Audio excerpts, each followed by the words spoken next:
Sa pamamasyal ng barkadang GMP sa probinsyang Pangasinan ay hindi namin naiwasang matuto ng kakaibang mga salitang Pangasinense. Oo nga, Stacey. At iba pa nga ay baka may SPG tayo, pero pagkain ng pala siya. Tama ka dyan, Nikki. At bukod pa dyan, ay may natutunan din akong mga pangkabuhayan ng ating kababayan. Ikaw ba? Yup, same here. Kaya naman, samahan niyo kami this week at balikan natin ang mga masasayang ganap dito sa bagong pasyalan ng Barkada, ano mo, Pangasinan. Simulan na ang pasyalan. Pumasyal sa Pangasinan, balikan ang lahat na papasaya. Kalula, klasin ang taglay na ganda. Siguradong mag-enjoy ka. Kalula, pumasyal sa Pangasinan, balikan ang lahat na papasaya. Kalula, klasin ang taglay na ganda. Siguradong mag-enjoy ka. Kalilan, Pangasinan.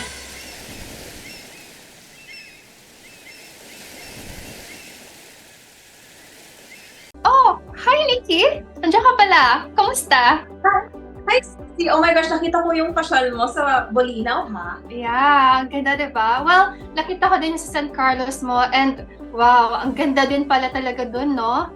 Yes, actually, I've been here in Pangasinan for so long, pero ang ganda pala ng city na yon. I never knew it. Ah, taga-Iner ka? Hindi. Taga Bulinaw nga ako. Hindi. Ibig ko sabihin, taga-san ka? Ah, okay. Now I know. And wait, ano pa bang mga happenings mo nung nasa San Carlos ka? Bukod sa pinakita nyo the other day. Actually, I don't know if you saw it, pero kasi may na-encounter akong kakaibang tawag dito sa pagkain sa San Carlos. San Carlos City. Pero bago yon. Nakakaiba din yung figurine formula actually. And ito na, tara, tingnan natin.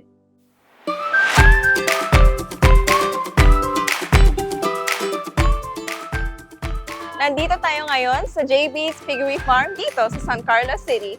Tara, alamin natin kung paano yung proseso.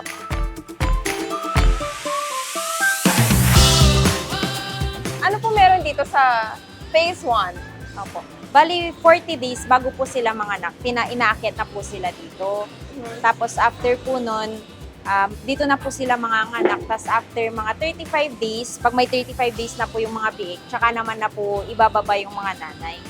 Parang ang laki ng mga pigs dito. Parang ito yung pinakamalaking pig na nakita ko sa buong buhay ko. Opo. So yung mga normal lechon size, ilan months or years tayo? Ano po, mga 2 months po yung mga panglechon. Ah, Mga 30 kilos to 40 kilos. Mga 6 to 8 months, pwede na po kasi i-breed yung mga baboy. After 4 to 5 times na po silang nanganak, pwede na po sila ibenta. Tapos in 1 year po, 2 times po sila nanganganak. So, ito naman po ang kagandahan ng kulungan nila. Nahulog lang po sa baba yung mga dumi po nila at ihi nila para at least hindi po nila nahihigaan. Hindi po sila gaano madumihan. So, mula po pagkapanganak hanggang benta, hindi na po namin sila pinapaliguan. Ah, Opo. parang ang linis nga Yes ng po. facility na to.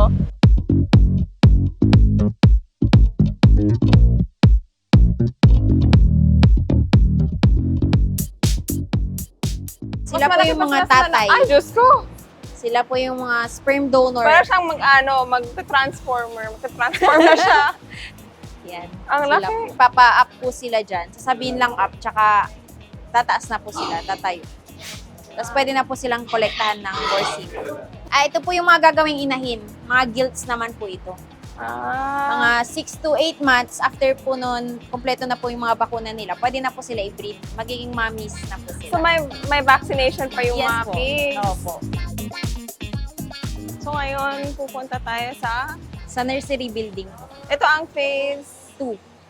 phase Ito po 2. next, na nilipat. Kailangan mo na After ng doon. Opo. paano ba? Sanitize, Opo. may gamot siya. Yes po. Disinfect. Disinfect. Foot bath. I heard na may secret kayo sa mga feeds. Opo. May So, sariling formulation. Ano kaya yung benefits ng sariling formulation nyo dito sa Mas mga nakokontrol po yung nipis ng taba. Saka mas organic po yung mga kayang ihalo dun sa feed. Organic ingredients po. So, Nikki, dito tayo sa grower area namin kung saan yung last stage, yung kulungan nila bago sila ibenta. Okay. Dito na po yung last area ng grower namin. Bago po sila ibenta, dito po sila nakakulong po. Mag-aantay po ng mga 4 months po ito. Mag-aantay po na hanggang 5 months hanggang ma-reach po nila yung desired weight na 90 to 100. Tsaka pwede na po sila ibenta. So, ilan yung mabenta nyo sa isang day? Sa isang day po, depende po sa mga nagpapareserve. Siyempre, meron din po manggagaling dito. Minsan, mga 50 heads dito po. Tapos, iba pa rin po yung manggagaling sa farm 2, farm 3. Doon po. Tsaka doon po nasa centralized marketing na po sila. So sa centralized marketing tayo mag-order if ever. Opo. Parang napansin ko, social sila, may mga aircon lahat, pero dito yung pinakamalamig na kwarto. Opo, kasi dito po ang sinet po naming temperature, syempre mas malalaki na po sila. Wala po kasi silang mga sweat glands. So, 26 degrees Celsius po yung nilalagay namin dito para at least hindi po sila prone sa hingal at mas relax po yung body nila. Pag mas relax yung body, mas kakain po sila ng food. Ganun Ganun kayo- po magigain sila ng Oo. food. So, paano kayo nag-start itong farm? Opo. Yung business niyo po? Nung una po si father ko po, nag-alaga lang po siya ng 2 inahin. Hanggang sa napaanak po nila, tapos hanggang sa nagustuhan po nila yung pag-aalaga ng baboy, yun po hanggang sa napalago po ng napalago. 1996 po nag-start na pong nag-alaga si papa ko nung 2 na inahin po.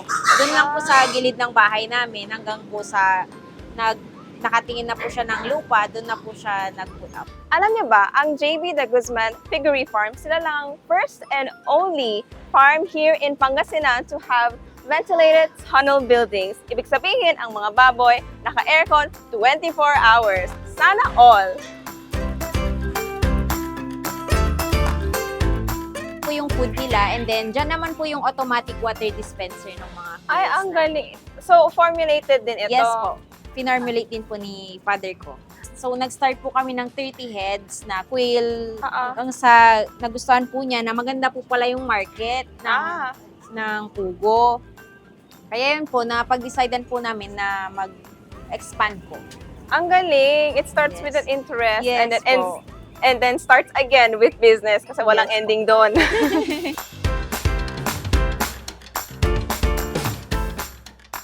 Okay, so dito naman yung chicken layer area po namin. Dito po kinokollect yung mga table eggs natin. Table eggs. Yes, white eggs po. So, ano yung difference between yung mga eggs nyo sa eggs ng iba?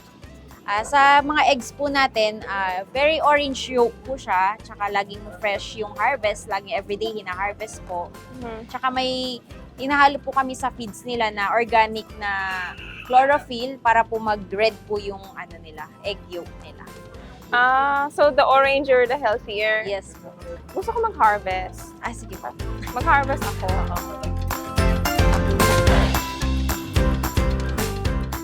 Yan. Dalawa. May bonus May pa. bonus. So, uwing ko na to sa bahay. So, ito na nga ang hinarvest ko at dadalhin ko sa bahay for free! Thank you! Thank you, JB Farm!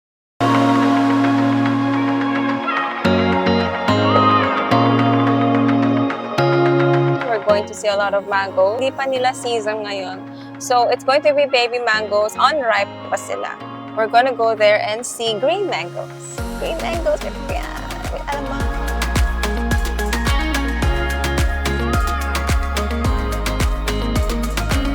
So ngayon, nandito tayo sa Mango Gardens at may mango tree.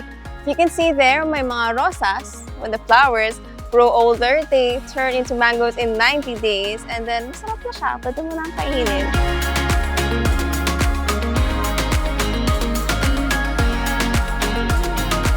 So this is the serenity that San Carlos City could offer. Peace and quietness dito sa Under the Mango Tree, where you can have delicious mangoes and relax in this beautiful weather. Favorite ko yung mango. Yung green, nakakakilig and sour. Yung ripe, yung hinog na, sweet and refreshing sa mainit na panahon. Give me one trivia po about mangoes here in San Carlos. Sa San Carlos, kami yung sa Pangasinan kasi pinakamalaking mga producer, no. Ngayon, sa Pangasinan, siguro mga 30 to 40% ng production ng Pangasinan, ang gumagawa niyan, taga San Carlos. So kayo talaga ang pinaka-main dito sa Pangasinan. Maraming taga San Carlos na nagpupunta ng iba't ibang probinsya para lang yun, magpabulaklak ng mga o mag-spray ng mangga. But I can testify na the mangoes here in Pangasinan, sila yung pinakamasarap na mangoes. Yeah. And po sila inaalagahan, like mahirap pa, may mga special processes. Yung sa fruits, dahil dun sa Curicong Season Plant Station, dati hindi kami nagbabaging, ngayon nagbabaging na kami.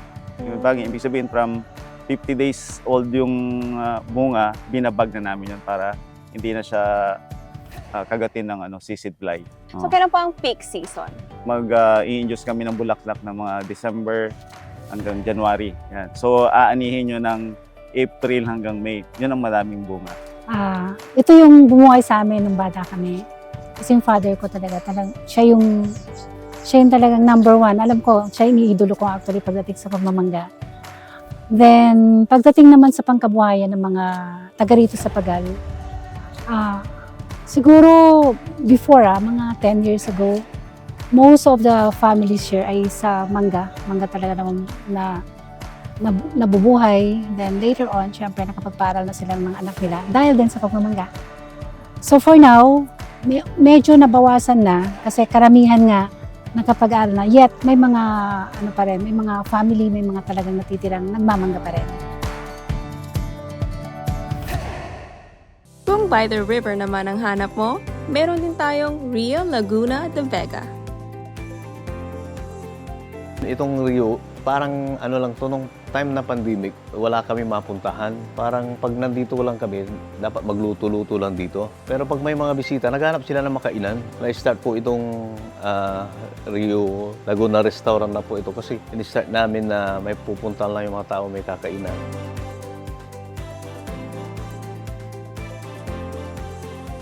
Kaya awa din ng Diyos, may mga nagpupunta na rin dito na iba't ibang bayan, iba't ibang lugar na na-appreciate naman po yung ginagawa natin.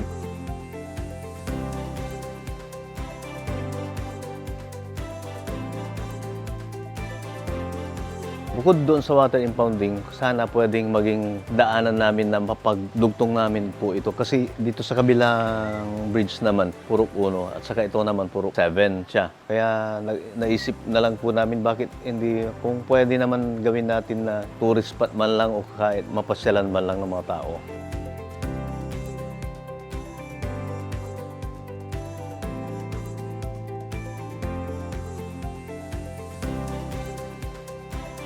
May mga hiling po yun mga farmers, mga members, saka yung mga officers namin na sana magkaroon kami ng water impounding na pwede namin gawing irigasyon dito sa barangay namin.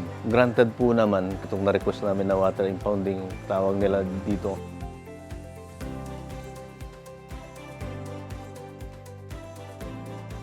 Dahil mayroon tayong na-request din na project sa NIA, yung irrigation natin, mayroon tayong 2 na-request na irrigation pump na going to sa barangay dito sa may barangay Biga, the same time dito po sa amin.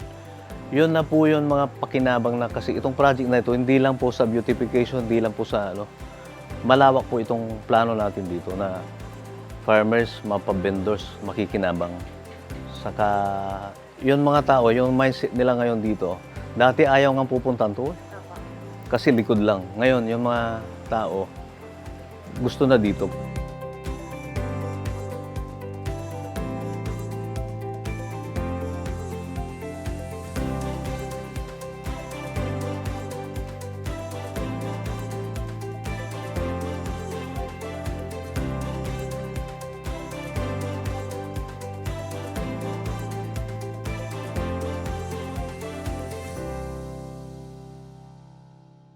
Nandyan din ang Our Patio Food Park and Events Place. Ito po kasi lugar namin is open for all. Actually, pang kids, pang teenagers, pang mga adult, and especially wala po kami pinipili. Dito po all-in-one, kumbaga. Kasi meron po kaming, pwede silang mag-dine-in, meron po tayong mga stalls na pwede nilang pagpilian, meron po tayong pang kids, like for example, we have the milk tea, the fruit shake, the fries, and nachos, and meron din po tayong mga merienda, pati pang dinner, lunch, breakfast. Kasi we're already offering the eat all you can po namin. And as you can see, meron po tayong events hall. So we can accommodate all different events.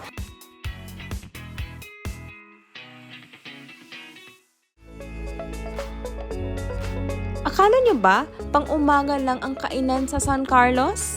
Di kayo sure dahil hatid ding ang bayan na ito ang kanilang mga resto bar sa gabi. Katulad na lang ang Ragas Resto Bar na matatagpuan sa Barangay Palares.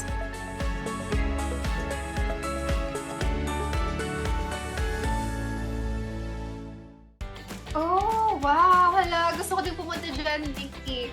Pero kung ikaw sa Piggery Farm, ako naman tinuruan nila akong maglubid sa Bolinao. Kaya mamaya yan, tutok kayo dito sa Ganda Mo, Pangasinan.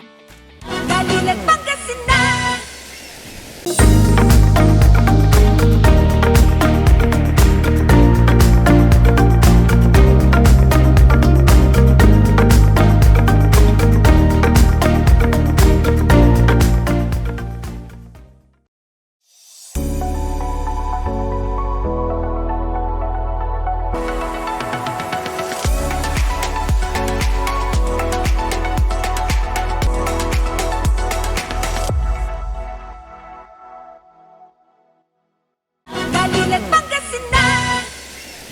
At nandito pa rin tayo sa Ganda Mo, Pangasinan.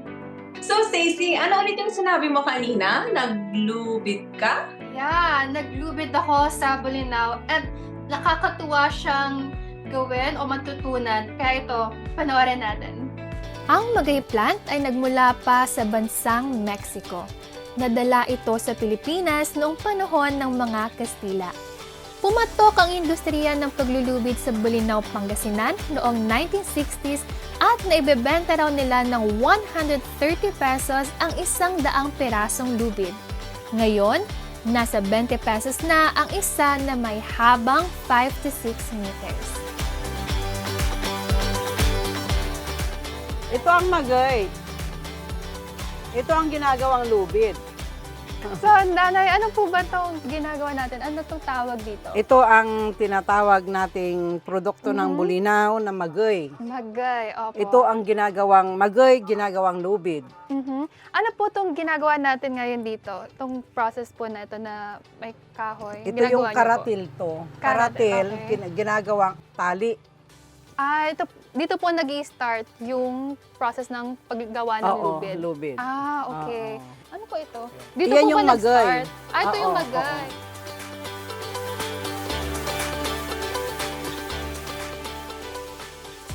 May mga puno doon na na ibinababad sa dagat. Opo. And then, yan ang naging product. So ilalagay Oo. po natin dito para Oo.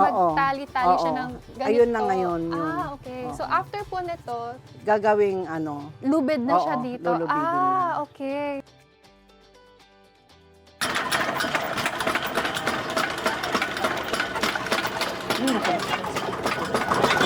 Nakungsat.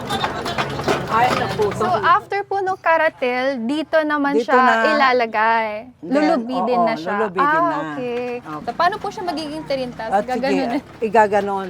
Iikutin. Oo, iikutin. Anong tawag dito? Padalan. Padalan. Okay. Ang galing oh. Parang talaga siya nagtitirinta siya tapos magiging lubid na talaga. Tapos ito pong mga lubid na to, saan niyo po siya binibenta? At sa Dagupan, ang wholesaler ng Dagupan. Then, Tarlac, Opo. Bulacan, Pampanga. Kailan pa nag-start tong pagmamagay na to? Ay, since na, bata pa yung nanay ko eh. Opo. Ito lang hanap buhay nila. Okay. Dito sa Bolinao, ito ang source of income ng mga mga Before tao. po. Ito ang dahilan kung bakit maraming nakapag-aral dito sa Bolinao. May mga doktor, nurse. Oo. Wow. Dahil sa lubid, nagkaroon ng maraming professionals sa Bolinao. So it Oo. helped po talaga. Ang magay, ito yung major industry ng taga-Arnido during 1970s, 60s.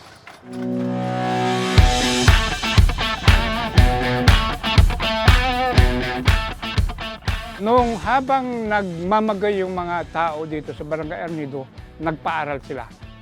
Ang sabi nga nung principal dito, edukasyon. Kanya, nakita nyo asinsado, lalo dito sa main road, halos lahat yan professional. Dahil sa magay.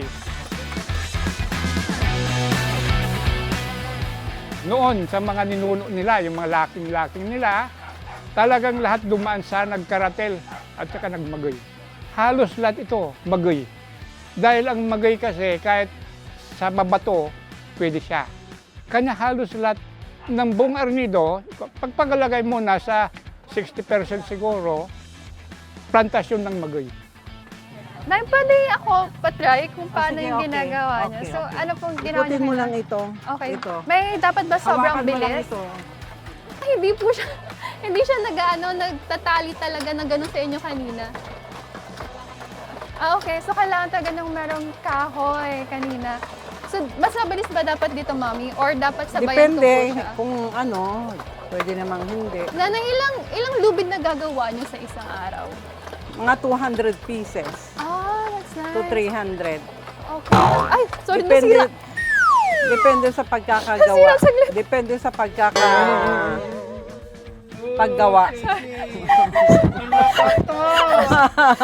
Hindi, ito. O yan. Okay. Kasi may butas eh. Ano po siya? Machine failure? Tapos bilisan ko gano'n. Charot lang. Wait lang. Parang naglulus na siya dito. Ayan. Tama na. Mas madali ito kasi naglalakad lang po ako ganyan. Pag umalala lang akong ganyan.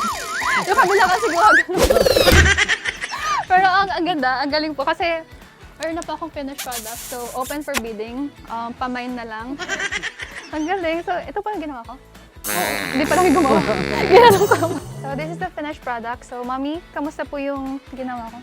Okay lang. Okay lang po. Ano pong grade? ano pong grade? Sobrang galing. Ito, 79. Grabe. Ito ang... Siguro ang grade ni Mami para sa akin ay 79 akin. Joke lang. 100. Parang pa din na to pang ang tawag nga doon sa pangpalayok. Ay, tirador. Pangpalayok. Nagamit pa ito sa mga pinangtatali ng baboy. Yung mas malaki dito, pinangtatali sa baka. Ginagawa rin tong duyan. So, ito na yung finished product na ginawa namin kanina. Grabe, hindi pala biro yung gumawa nito. Kaya naman, salamat po, Nanay, sa pag-introduce sa akin kung paano gawin to. And ayun, may pasalubong na tayo. Nanina ka ba ng kame? Oh my gosh, looks fun ha? Turuan mo ko next time. Yeah, oo naman, tuturuan kita. Sobrang saya niyang gawin. Matutuwa ka rin. At also, nanira ka rin ng gamit. Hello! Maybe not. I'm kidding. Kaya naman, matutog lang kayo dahil sa aming pagbabalik, matuturuan kami ni Stacy ang mga salitang Pangasinan. Kaya huwag kayong bibitaw. Tutok lang dito sa Ganda Mo, Pangasinan. Galingan Pangasinan! Looking for a place to stay in Baguio City? Find your calm at Hotel Supreme. A good dip at their pool.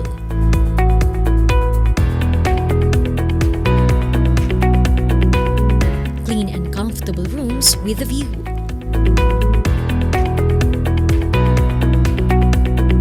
Accommodating staff.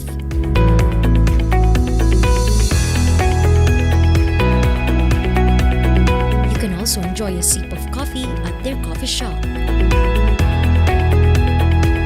Good food for a good mood at their restaurants.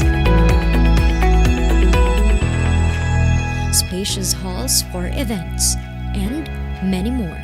A perfect balance of business and relaxation, all at Hotel Supreme. Sa milk tea ng batang 90s, tara't atin lang i-try. Ang batang 90s milk tea, di ka nagsisisi, promise. Sa milk tea ng batang 90s.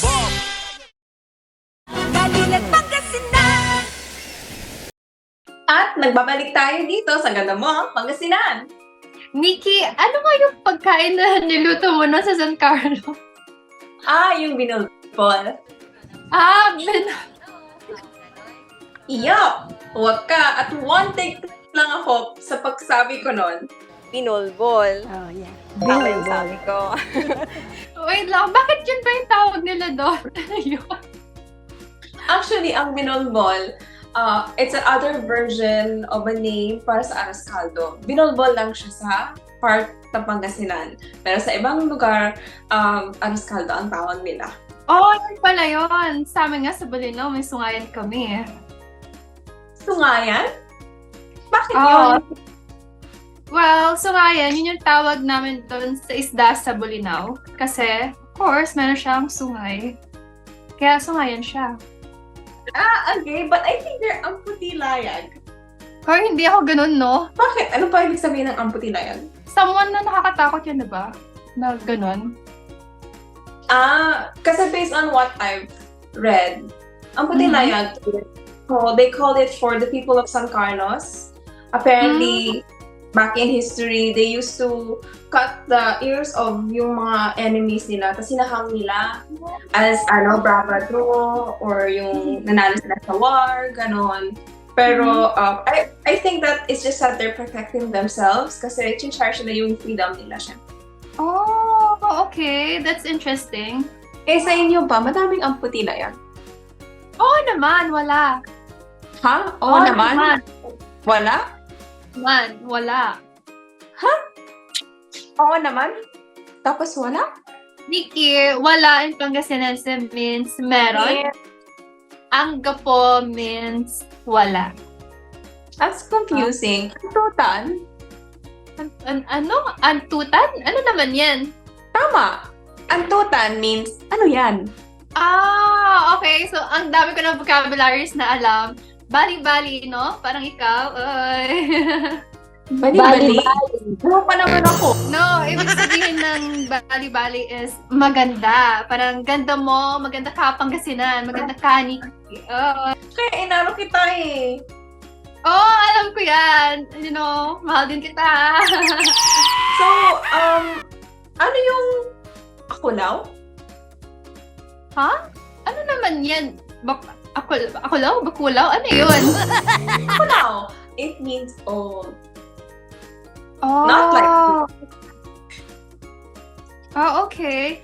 Kaya dapat talaga malaman din nating mga viewers yung mga ilang mga Pangasinense na mga terms and also dapat malaman din nila na ang tawag sa atin ay Pangasinense o Pangasinan at hindi Panggalatok, no? Yeah, hindi tayo Panggalatok because when you say Panggalatok, it means Pangasinan na may katok, which is wrong and medyo, offensive siya sa atin. So, you can either use Pangasinense or Pangasinan for both our dialect or for addressing our people.